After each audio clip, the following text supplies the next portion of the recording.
મોટી બા એ બધું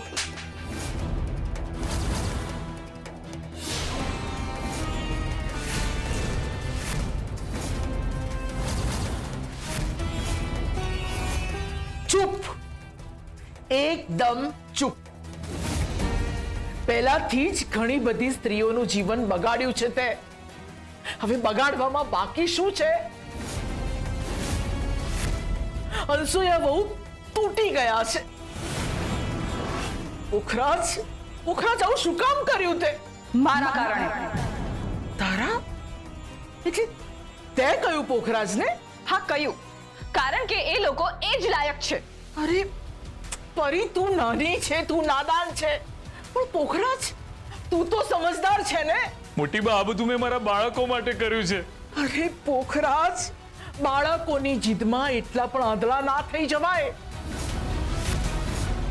કે આપણે શું કરીએ છીએ સાચું છે કે ખોટું છે આપણે એ જ ભૂલી જઈએ. અનસુયા વહુના જીવનમાં પહેલાથી જ બહુ બધું બગડેલું છે. એમને એકમાત્ર આશા હતી એ તારી,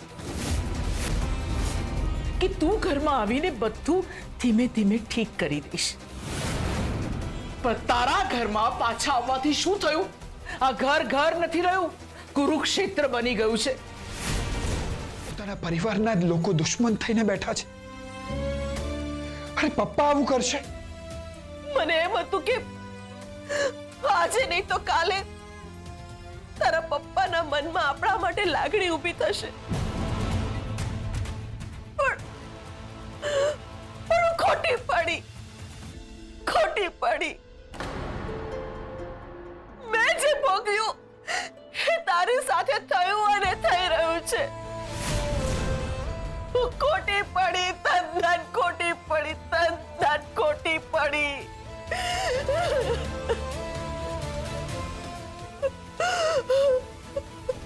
અમે તમારી ધરપકડ કરવા માટે આવ્યા છીએ. લજ્જા ઝવેરીને ગુમ કરવાના આરોપમાં તમારી ધરપકડ થઈ છે. ફરિયાદ આવી છે એટલે અમારે અમારું કામ કરવું જ પડશે. પણ આ ફરિયાદ કરી છે કોણે? પોખરાજ ઝવેરીએ.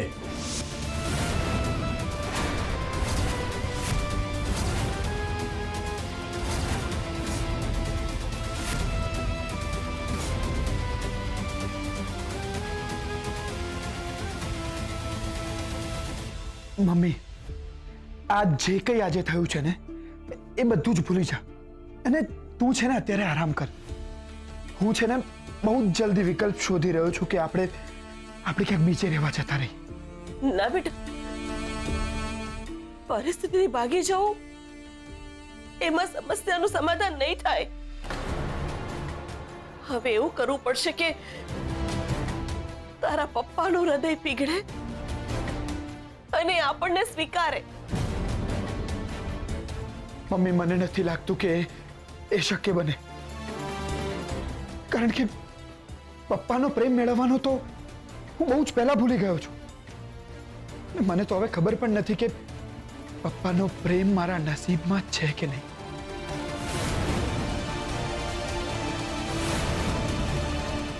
બેટા, તું ભલે ભૂલી જાય, પણ હવે હું એ ક્યારે નહીં ભૂલું.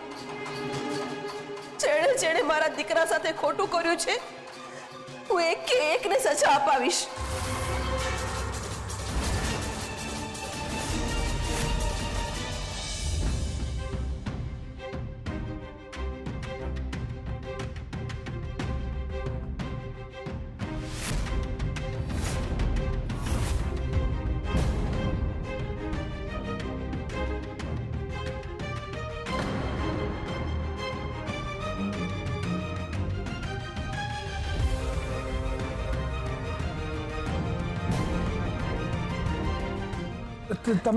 તમે ડરો નહીં.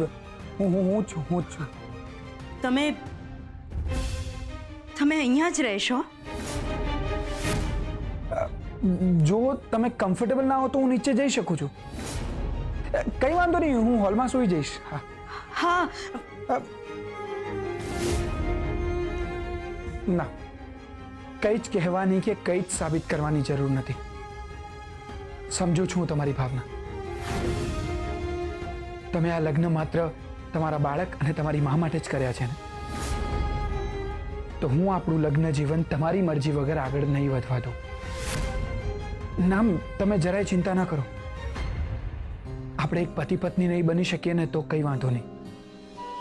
એક સારા મિત્ર બનીશું ને તોય બહુ છે.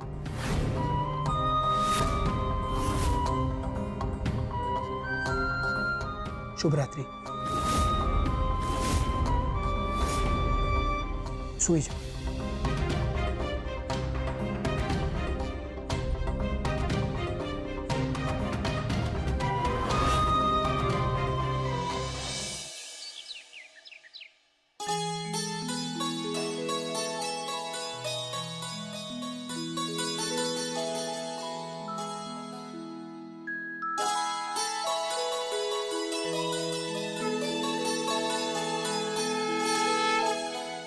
તમને કૃષ્ણ પર બહુ શ્રદ્ધા છે. હા, એક મૂર્તિ પર આટલી શ્રદ્ધા? આ મારા માટે ફક્ત મૂર્તિ નથી, પણ સાક્ષાત કાનુડો જ છે. એના ભરોસે મૂકી દીધેલા બધા જ દુઃખોનું સમાધાન આવી જાય છે. આવા જ છે બધા માણસો. એક મૂર્તિ માટે આટલી શ્રદ્ધા અને એના પર આટલો વિશ્વાસ હશે. તું વિશ્વાસ કર અમારો. અમારી નજર સામે જ તારી મમ્મીને સરગમ આવીને લઈ ગઈ છે. શું કહું છું, સાચું કહું છું ને? હા સાચું છે સાહેબ, સાચું કે છે. સરગમ આવી હતી. હવે તને કઈ રીતે ભરોસો અપાવું? સાચે જ તારી મમ્મી એ નથી. એવું હોય તો તું સરગમને પૂછ.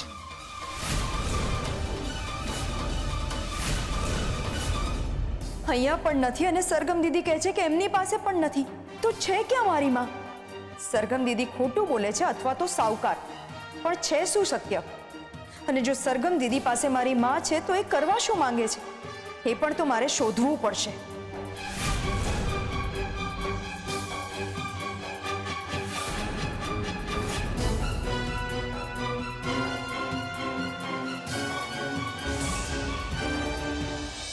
સાહેબ, આ રૂપનીમાં સરગમ પાસે નથી તો પણ શું કામ ખોટું બોલ્યા? કોઈ માણસને કોઈ જગ્યાએ પહોંચવું હોય ને તો બહુ બધા રસ્તા છે. બસ, રિક્ષા, ટ્રેન, મોટરસાયકલ કે પછી વિમાન. પણ કોઈ માણસને બીજા માણસના મગજ સુધી પહોંચવું હોય ને તો એક જ રસ્તો છે. ખોટું બોલીને એનું દિલ પીગળાવવું. કેટલું સહેલું છે કોઈને આપણી વાતોમાં લાવવું એ. અને લાગણીશીલ માણસોને તો ભોળવવા સાવ સહેલા હોય છે. બસ 2-4 આંસુ ખરાવીને 2-3 ખોટી લાઈન બોલો એટલે માણસ આપણા કાબુમાં. આવું જ કર્યું છે મેં રૂપ સાથે. પણ એનાથી આપણને શું ફાયદો? આ 2 બિલાડીની લડાઈમાં ફાવે કોણ? ભૂલી ગયો?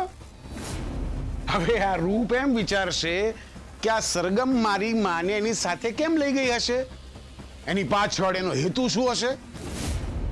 અને હવે રૂપ અને સરગમ વચ્ચે આ મુદ્દો મોટી તિરાડ ઊભી કરશે. જેવું ઈચ્છું છું મારો સરગમ સાથેનો બદલો હવે રૂપ લેશે.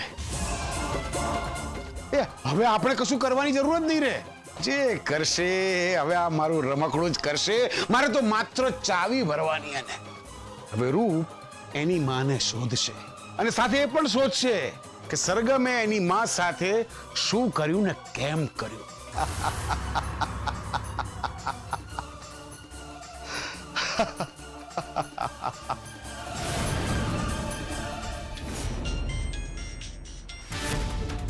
હલો, આ વખતે જવા દીધો છે તારા છોકરાને. એ કુંદન નિવાસના ગેટ પાસે છે. અત્યારે તો એને છોડી દીધો છે, પણ યાદ રાખજે હવે પછીથી એ ઝવેરી બનવાનો પ્રયત્ન ના કરે. તમે લોકો ઝવેરીઓ નથી, સમજ્યા? બાકી અત્યારે તો જીવતો છોડ્યો છે. બીજી વાર એ નહીં, એની લાશ જ મળશે.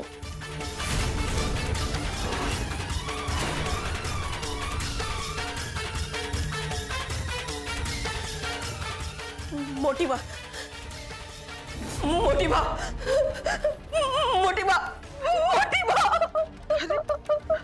મોટી બા. શું થયું છે કહેશો મને? કેમ આટલું બધું રડો છો તમે? આટલા ગભરાયેલા કેમ છો? મોટી બા, મને કોઈનો ફોન આવ્યો હતો. એણે કહ્યું કે હું ઝવેરી બનવાનો પ્રયત્ન ના કરું. ઝવેરી?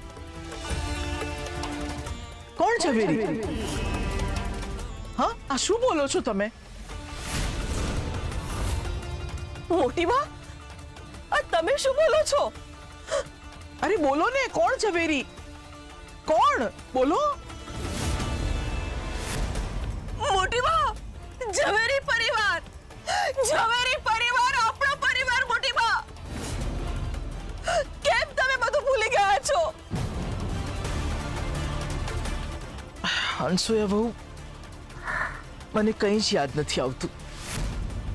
મારે શું છે હમણાં? મને જવા દો તમે, મને જવા દો. મોટી બા,